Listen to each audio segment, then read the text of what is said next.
ഇനി വീട്ടിൽ സന്തോഷം മാത്രം. ചൂൽ ഇങ്ങനെ സൂക്ഷിക്കുക. വേദങ്ങളിൽ ചൂലിന് ഉയർന്ന സ്ഥാനം നൽകിയിട്ടുണ്ട്. ലക്ഷ്മി ദേവി ചൂലിനുള്ളിൽ വസിക്കുന്നു എന്ന വിശ്വാസവും ഉണ്ട്. വാസ്തുശാസ്ത്രം അനുസരിച്ച് വീട്ടിൽ ചൂലിന് ശരിയായ പരിപാലിക്കുന്നത് സാമ്പത്തിക മേഖലയിലെ എല്ലാ പ്രശ്നങ്ങളും ഇല്ലാതാക്കും. അത്തരം നുറുങ്ങുകളെയാണ് ഇവിടെ വിവരിക്കുന്നത്.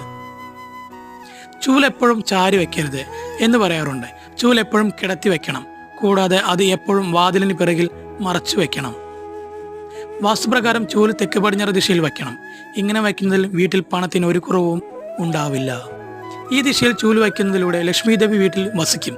അത്തരം ആളുകളുടെ ചെലവുകൾ ഒരിക്കലും വരുമാനത്തേക്കാൾ കൂടുതൽ ആകില്ല. വീട് വൃത്തിയാക്കുന്നതിൽ പൊട്ടിയതോ കേടായതോ ഉള്ള ചൂൽ ഉപയോഗിക്കരുത്. കാരണം അതിനാൽ ലക്ഷ്മി ദേവി ചിലപ്പോൾ കോപിച്ചേക്കാം. വാസ്തുപ്രകാരം എപ്പോഴും വീട് തൂത്തുവാരുന്നത് ഒഴിവാക്കണം. സൂര്യാസ്തമയത്തിന് ശേഷവും വീട് തൂത്തുവാരരുത്. കൂടുതലറിയാൻ സബ്സ്ക്രൈബ്